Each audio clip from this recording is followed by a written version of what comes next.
Hi, my name's Tom Orchard. I work for a company called Nuaware. So we're a specialist distributor in the cloud and DevOps space. So this presentation is part of a series of short videos covering off the key topics in the cloud native ecosystem. So the presentation today is covering off the topics of version control and infrastructure as a code. So firstly, what is version control? So essentially version control in its original form was actually a reflection of processes that have been running in manufacturing and design for quite some time. So it's essentially a system for recording and managing changes. And it would be used by designers or architects on blueprints for large projects. So they would all work on these independently, and then they would check drawings in and out of the central control. So this would allow others to edit, make copies separately, but all activity was timestamped, etc. So you could see who was making changes when and where. In software development, similar principles applied. So developers need a way of ultimately being able to centrally store code. They also need a way to be able to collaborate amongst teams on code and revert back to working code if there's errors or fixes that required. And also see, as with the manufacturing, who's making changes and when. So initially, many people would use a local version control system. That was sort of the first example of this in case. And that was simply where code would be copied to files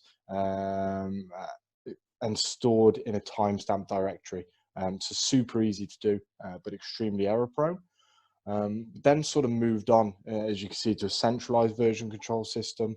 So these are systems that have a central server that holds all the source code. So files can be checked in and checked out from the central server and worked on by individual developers. However, there's a few issues with this method, most notably sort of the single point of failure based around that central server. So this resulted in what is probably considered the, I guess, the gold standard of version control at the moment. So the distributed version control method. And that essentially relies not just in checking out files from a central server, but actually having those files fully mirrored in terms of the whole repository and its history on each individual's workstation. So therefore, every user has a full copy of the data should recovery be required. Advantages of this method then, so it gives you the ability to work much faster. So you don't have to access another server, pull information from there. Pushing and pulling and common operations are much faster as a result. It allows for private work, so changes can be made locally and kept away from that central server until you choose. So actually you can sort of work on these, get feedback before pushing to be available to everyone else. It also gives you the ability to work remotely, massive in terms of productivity of the workforce. You don't need to be connected to the internet in order to work until you want to commit the change.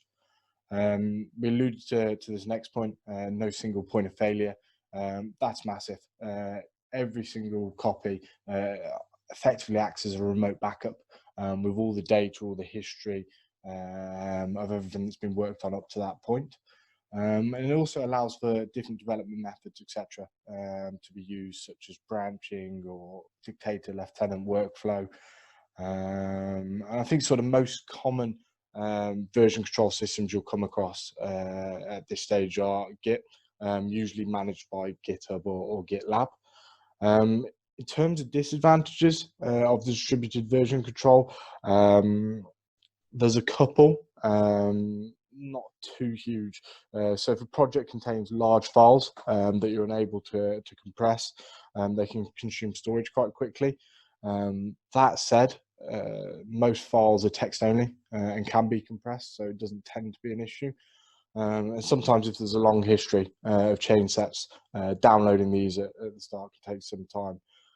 But pretty much in conclusion, if you don't already use some form of version control, definitely think about it.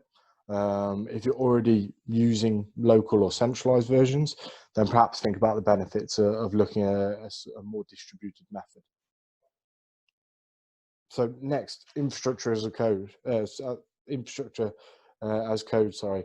Um, this is essentially a concept of automating the running of your infrastructure through code, as opposed to manually configuring your resources every single time there's a need for a change.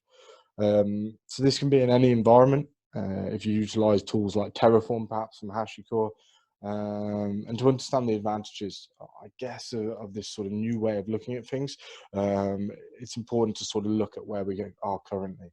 So at the moment, whenever you want to provision a resource or manage a resource, you have to utilize the ticket-based system. So in practice, this means every single time I want to consume a resource, let's say, in this case, it's VMware in a private data center. I have to create a ticket and wait until that is provisioned by the correct individual. So in this case, it could take hours or days until I have what I need. On more complex requests, tickets need to be passed through several individuals. So it can require multiple approvals, and it can take weeks sometimes, depending on sort of how complex the request is. It's not a problem. Obviously, working in this way, if you've got a small amount of infrastructure and there's not much change, but in a modern environment, this is a huge problem when trying to operate in a more agile way.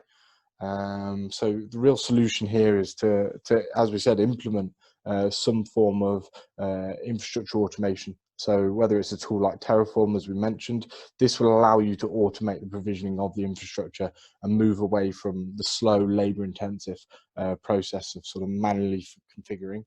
It also allows you to write and code these processes and automatically repeat them thousands and thousands of times. Real correlation, just relating back to sort of version control as well, is that with infrastructure as code, when you automate the control of your infrastructure, you create that code, and this will run through a version control process as with any other code that's developed. Therefore, any changes are recorded, time-stamped, monitored for audit and compliance purposes, and it'll also give you the ability to collaborate and test the code before it goes live. Real advantages of this then, so speed and agility, pardon me, are actually the key ones. So this gives you the ability to spin up entire infrastructures just from running some code. It also gives you massive consistency of configuration, so total standardization of your infrastructure, which helps reduce error. Cost savings are massive as well. So due to sort of the ephemeral nature of infrastructure at the moment, the ability to scale up and scale down resources is massive in terms of the consumption and the cost you're actually paying for the cloud. Also less time waiting and doing no work as well. Developer productivity, massive. Environments available in seconds, not hours and weeks. There's no single point of knowledge as well. This is an interesting one. So imagine the scenario where one of your engineers has all of the knowledge of your environment, how to sort of provision, configure that environment, and then he leaves you. You find yourself trying to sort of reverse engineer everything. No one else has the knowledge to actually perform that role. With infrastructure as code, not the case. You've got that code that can be repeated thousands and thousands of times. So in summary, infrastructure as code massively increases efficiency when it comes to running infrastructure. It allows people to give more time to actually sort of focus on the high value tasks and delivering functionality to the customers. And I think on this final slide, this is just an example of sort of infrastructure as code in practice. So on the left, you've got a Terraform plan that is for provisioning server resources in AWS. So this code actually replaces the need for going through the user interface, selecting all the options every time in what is quite a time-consuming and manually intensive task. So yeah, I think that pretty much sums up the two topics of version control and infrastructure as a code. If you've got any further questions, please feel free to reach out, and look forward to potentially hearing from you.